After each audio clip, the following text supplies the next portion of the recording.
Capítulo 10. Nadando contra a corrente. 2 meses após haver partido para Hanoi, ela me enviou uma carta dizendo que, embora lhe estivesse sendo difícil, havia seguido exatamente minhas instruções e as coisas estavam indo bem. Escrevi em retorno confirmando meu amor e apoio. Foi um tempo difícil para nós dois, mas nossa separação teve muitos efeitos positivos. Com o tempo e com a distância, fomos capazes de crescer, de ver as coisas de forma diferente e nosso amor tornou-se mais maduro.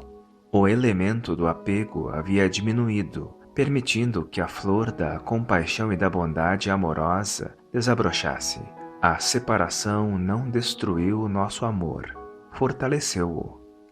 Quero que você saiba que, para mim, não há diferença entre o Sutra da Serpente, o Sutra do Diamante e esta história de amor.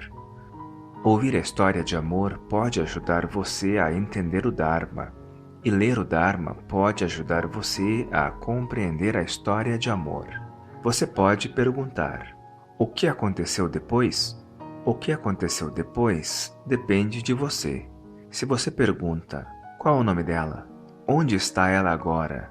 Pode igualmente perguntar: quem é Tai? O que aconteceu com ele? Esta história está acontecendo a você e a mim neste exato momento. Com o coração aberto, por meio da prática de olhar em profundidade, temos a chance de tocar a realidade. Este é o caminho ensinado pelo Sutra do Diamante. A expressão primeiro amor pode ser enganosa, de maneira que nadei contra a corrente para lhes contar outras histórias. Ver o desenho de Buda na capa de uma revista, beber água da fonte cristalina, meu irmão se tornar um monge. Se o desenho não estivesse lá, se não existisse a fonte lá, se meu irmão não tivesse se tornado monge, como poderia eu vê-la? Ela é feita de elementos, não ela, que vieram do rio de minha vida, desde antes de eu ter nascido. Meus antepassados já a tinham encontrado. Meu primeiro amor esteve sempre ali. Ela não tem começo. No momento que entendi isso, ela se transformou em algo muito mais poderoso. Essa semente de amor profundo está em cada um de nós. Ter bebido na corrente de água fresca na montanha do Eremita nutriu meu próprio rio. Ter visto a imagem de Buda também foi parte da corrente fluindo para o meu rio. Da mesma forma, o foi com minha mãe e irmão mais velho. Na verdade, essas correntes ainda estão fluindo em meu rio. Sou feito apenas de elementos, não eu. O Eremita, Buda, minha mãe, meu irmão e ela. Se você pergunta: o que aconteceu depois? Você está se esquecendo de que o eu é feito de elementos, não eu. Porque você está aí, eu estou aqui. O que acontece depois depende de você. Em 1954, quando o Acordo de Genebra foi assinado, dividindo o Vietnã em Norte e Sul, ela deixou Hanoi e retornou ao seu primeiro instituto budista em Hue.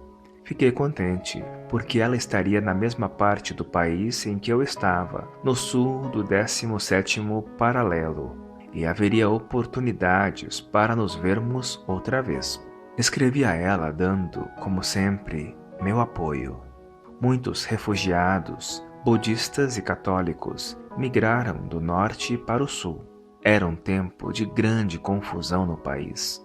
Eu havia publicado vários livros populares sobre o budismo engajado e em 1954 um jornal pediu-me que escrevesse uma série de artigos sobre budismo para ajudar o povo a lidar com esses problemas reais. Os artigos foram impressos na primeira página com grandes manchetes como O Budismo e a Questão de Deus e O Budismo e os Problemas da Democracia, apresentando o budismo como algo muito relevante e renovador. Era também um tempo de incertezas entre os institutos budistas e fui convidado pelo Instituto Budista An Quang uma das mais prestigiadas entidades de ensino budista no Vietnã do Sul, para propor um novo currículo. Nós, monges e monjas jovens, queríamos praticar uma espécie de budismo que fosse vivo, que pudesse atender às nossas necessidades mais profundas, que ajudasse a trazer paz, reconciliação e bem-estar à nossa pátria. Ter sido requisitado pela diretoria do Instituto para desenvolver um novo programa de ensino era uma grande oportunidade para realizar nosso sonho. Portanto, convoquei uma série de reuniões envolvendo centenas de jovens monges, monjas e outros, e criamos uma atmosfera de esperança, confiança e amor. O patriarca da Igreja Budista Unificada participou de uma de nossas reuniões e ouviu como nós, jovens monges e monjas, expressamos nossas esperanças mais profundas sobre o budismo em nossa pátria. Quando falei sobre a maneira de trazer o budismo para a sociedade e o tipo de prática que achava necessária, muitos choraram. Pela primeira vez, começamos a vislumbrar o futuro.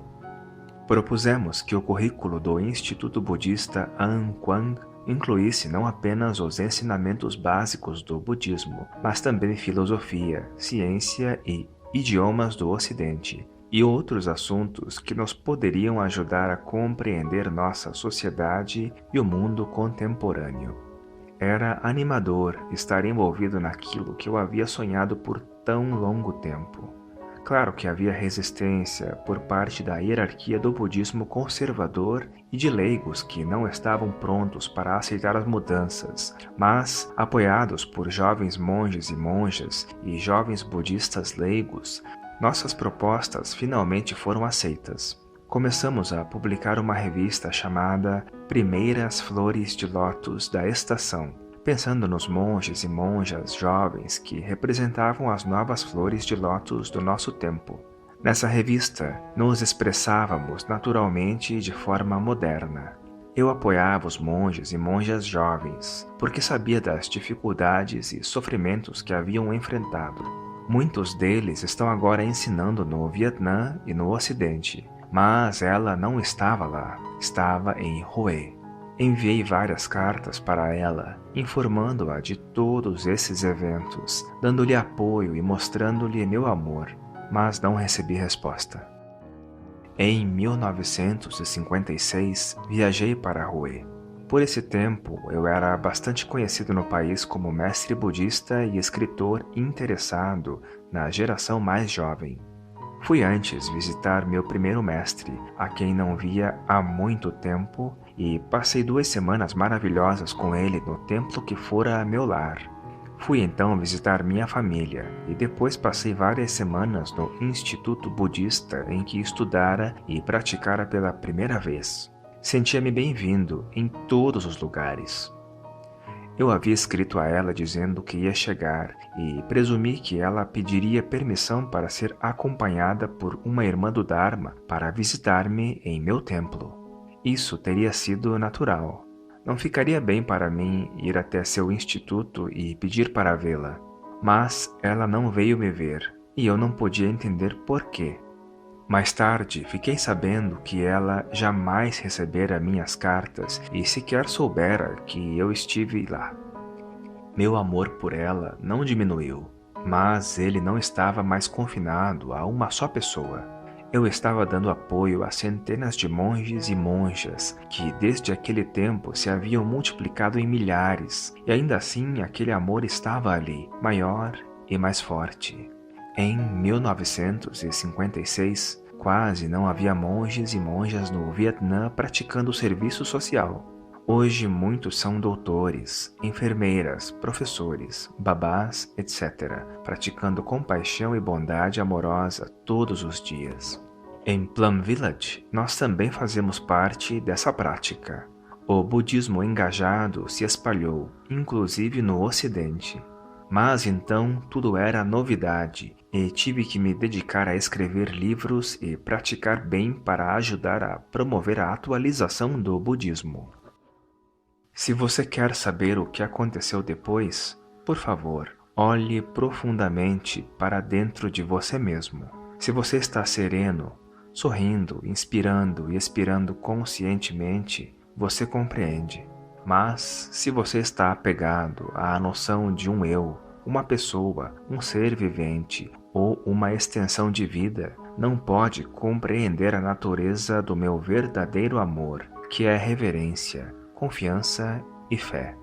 A melhor maneira de sustentar nosso amor é sermos verdadeiramente nós mesmos, crescendo e cultivando profundo autorrespeito. Nosso contentamento sustenta a nós todos, inclusive ela e eu.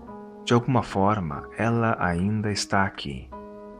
Por gentileza, olhe profundamente o rio de sua própria vida e veja os muitos regatos, nele afluídos, que nutrem e sustentam você. Se você pratica o Sutra do Diamante e vê o eu além do eu, a pessoa além da pessoa, os seres viventes além dos seres viventes, a extensão de vida além da extensão de vida, verá que você é eu e é ela também. Volte atrás e olhe para seu primeiro amor e reconhecerá que ele não tem começo nem fim. Está sempre em transformação.